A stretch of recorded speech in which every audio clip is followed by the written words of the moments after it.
أعوذ بالله من شرور أنفسنا ومن سيئات أعمالنا من يهده الله فلا مضل له ومن يضلله فلا هادي له ونشهد أن لا إله إلا الله وحده لا شريك له ونشهد أن سيدنا مولانا محمدا عبده ورسوله صلى الله تعالى عليه وعلى آله وأصحابه وبارك وسلم تسليما كثيرا أما بعد فإن أصدق الحديث كتاب الله وأحسن الهدي هدي محمد صلى الله عليه وسلم وخير الأمور عوازمها وشر الأمور محدثاتها وكل محدثة بدعة وكل بدعة ضلالة وكل ضلالة في النار وبالسند المتصل منا إلى الشيخ الإمام الهمام الحافظ الحجة أمير المؤمنين في الحديث أبي عبد الله محمد بن إسماعيل بن إبراهيم بن المغيرة بن البردزبة الجعفي البخاري رحمه الله اللهم انفعنا بعلومه وعلومهم آمين يا رب العالمين أنه قال باب قول الله وندع الموازين القسط ليوم القيامة وأن أعمال بني آدم وقولهم يوزن وقال مجاهد القسطاس العدل بالرومية ويقال القسط مصدر المقسط وهو العادل وأما القاسط فهو الجائر وبه قال حدثنا أحمد بن أشكاب قال حدثنا محمد بن فضيل عن عمارة بن الكعكاء عن أبي زرعة عن أبي هريرة رضي الله تعالى عنه قال قال النبي صلى الله عليه وسلم كلمتان حبيبتان إلى الرحمن خفيفتان على اللسان ثقيلتان في الميزان سبحان الله وبحمده سبحان الله العظيم أو كما قال عليه الصلاة والسلام الحمد لله জামিয়া ইসলামিয়া নূরুন নিসা মাদ্রাসার আজকের এই শিক্ষাবর্ষ সমাপনী দার্স এবং দাওরা হাদিস ফারেগিনদের দস্তারে ফজিলত উপলক্ষে আয়োজিত এই ইসলামী মহাসম্মেলনের মোহতারাম ওলামায়ে কেরাম, উপস্থিত ওলামায়ে কেরাম, আমন্ত্রিত মেহমানবৃন্দ এবং আমার মুসলিম ভাই বন্ধুরা এবং পর্দার আলে আছেন আমার মা ও বোনেরা, আল্লাহ রাব্বুল আলামিনের দরবারে শুকরিয়া আদায় করছি যে আজকের এই বরকতময় দারসে হাদিসের মধ্যে আল্লাহ তাআলা আমাদেরকে উপস্থিত থাকা তৌফিক দান করেছেন। সকলে বলি আলহামদুলিল্লাহ। ইমামুল বুখারী রাহিমাহুল্লাহ তার এই জগৎ বিখ্যাত কিতাব আল জামিয়া সাহিহ, এই কিতাবটি সংকলন করেছেন এবং এই কিতাবের সর্বশেষ যে হাদিস এনেছেন সেই হাদিসের উপরে যে আলোচনা, এই আলোচনা যদি বিস্তারিত না করেও খুব সংক্ষেপে করতে হয়, তারপরেও ঘন্টার উপরে সময় দরকার। রাত এখন অনেক হয়ে গেছে। আমাদের মাহফিলের যিনি আজকে বিশেষ আলোচক হযরত মাওলানা মুফতি আরিফ বিন হাবিব মাদ্দাল্লাহু জিল্লাহু ইতিমধ্যে মঞ্চে চলে এসেছেন। মাদ্রাসার মুহতামিম সাহেব বলেছেন খুব সংক্ষেপে এই শেষ হাদিসটির উপরে আলোচনা করবার জন্য। তো আমি খুব সংক্ষেপে বলছি। ইমাম বুখারী রহমাতুল্লাহি আলাইহি তার এই সাহিহুল বুখারী কিতাবটিকে তিনি এভাবে বিন্যাস করেছেন যে এই কিতাবের মধ্যে তিনি ৯৮টি অধ্যায় এনেছেন, যেটাকে পরিভাষায় কিতাব বলা হয়। এর শুরুটা হচ্ছে কিতাবুল ঈমান দিয়ে এবং শেষটা হলো কিতাবুত তাওহীদ ওয়ার রাদ আলাল জাহমিয়া ওয়া গায়রিহিম এই শিরোনামে। আর এই কিতাবের মধ্যে ইমাম বুখারী রহমাতুল্লাহি আলাইহি ৩,৪৫০টি তিনি বাব এনেছেন, অনুচ্ছেদ এনেছেন এবং সেই বাবগুলোর অধীনে তিনি তরজমাতুল বাব অর্থাৎ মন্তব্য শিরোনাম এনেছেন, বক্তব্য এনেছেন এবং সেই শিরোনামের আলোকে হাদিস তাখরিজ করেছেন, রেওয়ায়াত করেছেন। আর এগুলো দিয়েই ইমাম বুখারী রহমাতুল্লাহি তার এই কিতাবটাকে সাজিয়েছেন। তো ইমামে বুখারী রহমাতুল্লাহি তার কিতাব শুরু করেছেন কিতাবুল ঈমান দিয়ে এবং শেষও করেছেন ঈমান বিষয়ক, ইলমুল কালাম বিষয়ক ইলমুল আকায়েদ বিষয়ক কিতাব তাওহীদ এবং আর-রাদ আলাল জাহমিয়া ওয়া গায়রিহিম এই শিরোনামে। তো শুরুও ঈমান, শেষও ঈমান, তো দু জায়গায় ঈমান কেন তাকরার করলেন? তা আসলে ঈমানের দুটি বিষয় আছে।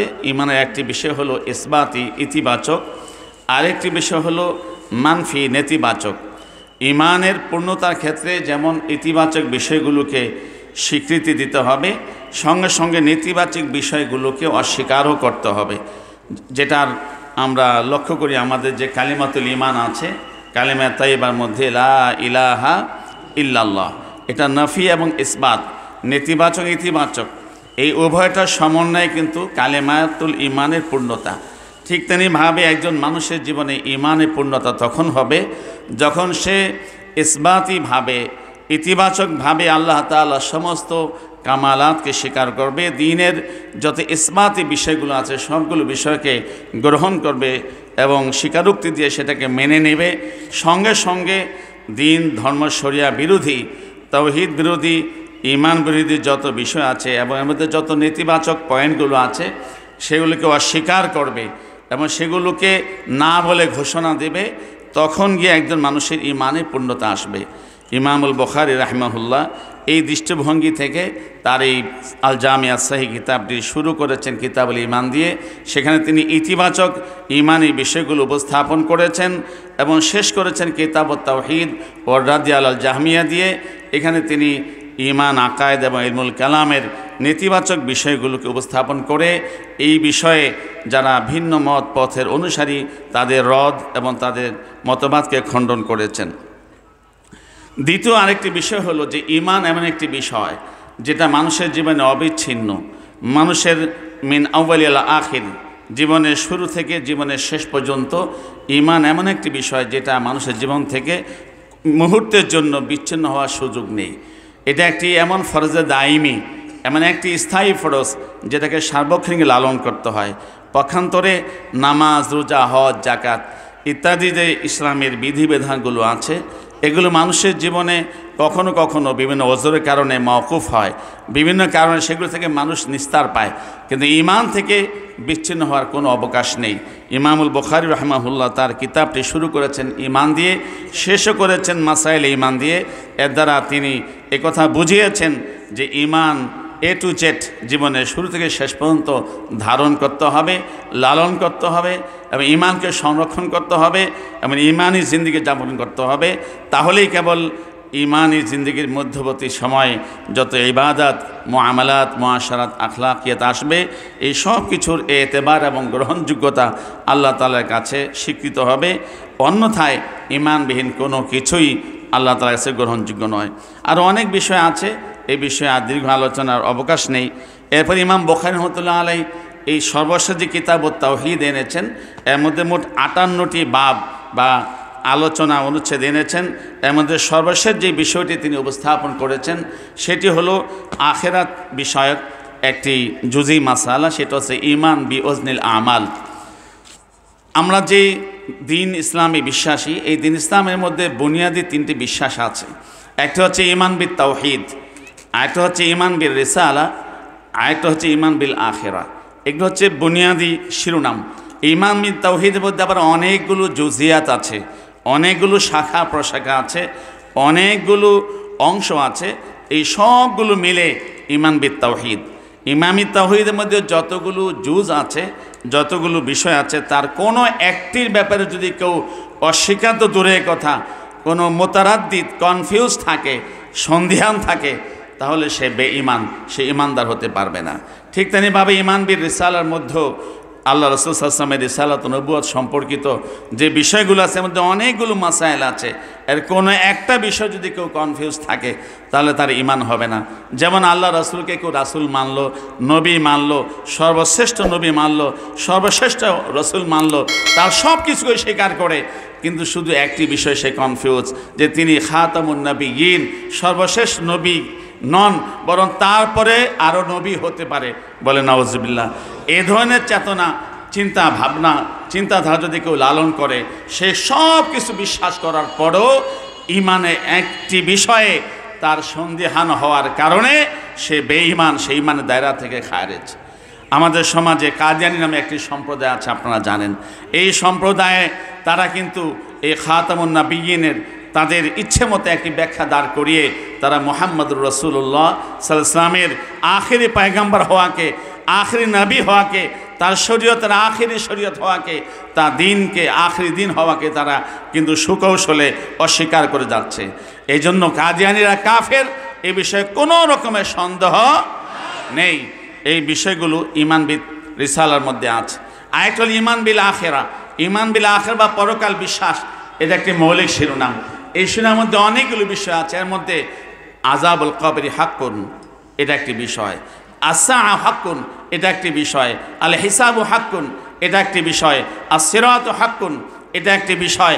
আল জান্নাতু হাক্কুন ওয়ান নারু হাক্কুন, এগুলো এক একটি বিষয়।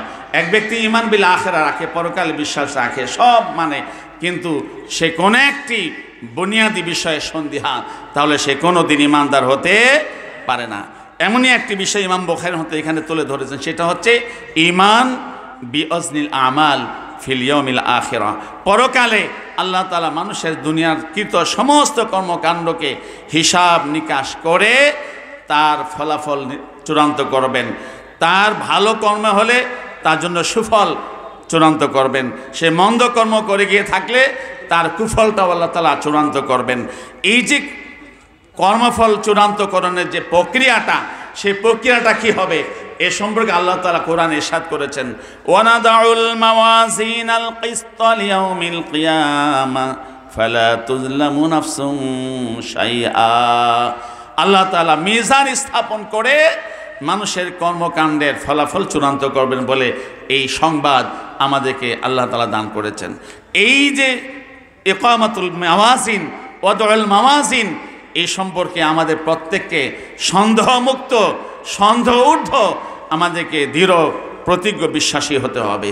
কিন্তু এই বিষয়ে যারা যুক্তিবাদী, মুতাজিলা একটি সম্প্রদায় ছিল, তারা বিষয়টাকে নিয়ে তারা নানা রকমের ধূম্রজাল সৃষ্টি করেছিল, অপচিন্তা, অপধারণা, অপধ্যান তারা প্রকাশ করেছিল। তারই খণ্ডনাথে ইমাম বুখারী রহমতুল্লাহ আলাইহি তার কিতাবের সর্বশেষ এই অনুচ্ছেদের মধ্যে এই ওজনে আমাল সম্পর্কিত আকীদার বিষয়টি নিয়ে এসেছেন এবং এই বিষয়ে ভিন্ন মত পোষণকারী ভ্রষ্ট মত ও পথের বাহক মুতাজিলা সম্প্রদায়ের মতবাদকে ইমাম বুখারী খণ্ডন করেছেন। এই হলো এই আলোচনার সারাংশ। এরপর যে হাদিসটি ইমাম বুখারী মতে এনেছেন, এটি সর্বশেষ হাদিস, সেটি হলো সুবহানাল্লাহি ওয়া বিহামদিহি সুবহানাল্লাহিল আযীম। ইমাম বুখারী রাহমাতুল্লাহ তার এই কিতাবের মধ্যে 2500 প্লাস কিছু হাদিস এনেছেন। এর মধ্যে সর্বশেষ হাদিস তিনি এটি নির্বাচন করেছেন। এর পিছনে একটি বিশেষ কারণ আছে, সেটি হলো এই ইমাম বুখারী রাহমাতুল্লাহ তার এই কিতাবটি সংকলন করার পর দীর্ঘ 23 বছর তিনি নিজে এই কিতাবে দরজ দিয়েছেন। 90,000-এরও অধিক তালেবুল ইলম, হাদিস পিপাসু মুলুকেরা তার কাছ থেকে হাদিসের দরজ গ্রহণ করেছেন। এই দারসান তিনি কিতাবটি তিনি পড়িয়েছেন, দরজ দিয়েছেন। হাদিসের মধ্যে এসেছে কাফারাতুল মাজলিস হিসাবে একটি দোয়া, সুবহানাকাল্লাহুম্মা বিহামদিক আশহাদু আল্লা ইলাহা ইল্লা আনতা আস্তাগফিরুক ওয়া আতুবু ইলাইক। অর্থাৎ তাসবিহের মাধ্যমে, তাহমিদের মাধ্যমে, ইস্তেগফারের মাধ্যমে মজলিস শেষ করা। আল্লাহ রাসূল বলেছেন, এই দোয়ার মাধ্যমে যারা মজলিস শেষ করবে, ওই মজলিসের মধ্যে যদি কোনো চ্যুতি বিচ্যুতি ত্রুটি ঘটে থাকে, স্খলন ঘটে থাকে, এই দোয়ার ওসিলায় আল্লাহ তাআলা সব মাফ করে দেবেন। তো ইমাম বুখারী রাহমাতুল্লাহ তার কিতাবে সর্বশেষ হাদিসটি নির্বাচন করেছেন এই সুবহানাল্লাহি বিহামদিহি সুবহানাল্লাহিল আযীম। উদ্দেশ্য হলো ওই হাদিসের উপরে আমল করা, যে হাদিসটি কাফারাতুল মাজলিস সম্পর্কে বর্ণিত হয়েছে। আর এই হাদিসটির ফজিলত আল্লাহ রাসূল বর্ণনা করেছেন 3টি। একটি হলো, 1 নম্বর হলো যে আল্লাহ তাআলার কাছে খুব প্রিয় এই তাসবিহ দুটি, এই জিকির দুটি। 2 নম্বরে এটা উচ্চারণে খুব সহজ। এখানে আমরা যারা আছি, আমাদের মধ্যে অনেকেই শিক্ষিত আছি, অশিক্ষিত আছি, অনেকে এমন আছি যে আরবি 29টি হরফ পড়তে জানি না, ঠিক কিনা বলেন? কিন্তু এই তাসবিহটা আল্লাহ তাআলা এত সহজ শব্দ আর অক্ষর দিয়ে গাঁথনি করেছেন যে এটা যে কোনো শিক্ষিত অশিক্ষিত লোকদের পক্ষে উচ্চারণ করা সম্ভব। দেখি তো আপনারা উচ্চারণ করতে পারেন কিনা? সুবহানাল্লাহি ওয়া বিহামদিহি সুবহানাল্লাহিল আযীম। সবাই পড়তে পেরেছে কিনা? এটাই হলো এই তাসবিহ দুটার একটা বিশেষ কারামত, বিশেষ কারিশমা, যে যে কেউ জবান দিয়ে ইচ্ছা করলে এটাকে উচ্চারণ করতে পারে। আল্লাহ তাআলা উচ্চারণ তৌফিক দিয়ে দেন, বলি সুবহানাল্লাহ। আর 3 নম্বর রাসূল বলেছেন সাকিলাতানি ফিল মিজান, এই তাসবিহ দুইটা যদিও পড়তে হালকা, যদিও উচ্চারণে সহজ, যদিও খুব ছোট্ট মনে হয়, কিন্তু এটার নূরানিয়ত, এটার ওজন, এটার ভার, এটার প্রভাব, এটার তাৎপর্য, এটার মাহাত্ম্য এত বেশি যে আমলের পাল্লার মধ্যে, আমলের পাল্লাকে এই তাসবিহ দুটা ভারী করে দিবে। কাজে সকাল সন্ধ্যা আমরা এই তাসবিহগুলো পড়তে পারি তো ইনশাআল্লাহ? কারা কারা পড়বার নিয়ত করেছি? আল্লাহ আমাদেরকে তৌফিক দান করেন। সুবহানাল্লাহি ওয়া বিহামদিহি সুবহানাল্লাহিল আযীম। আলহামদুলিল্লাহ, আল্লাহ তাআলা আমাদের দর্স হাদিসে কবুল করুন, আমাদের সকাল সন্ধ্যায় তাসবিহ উপর আমল করার তৌফিক দান করুন।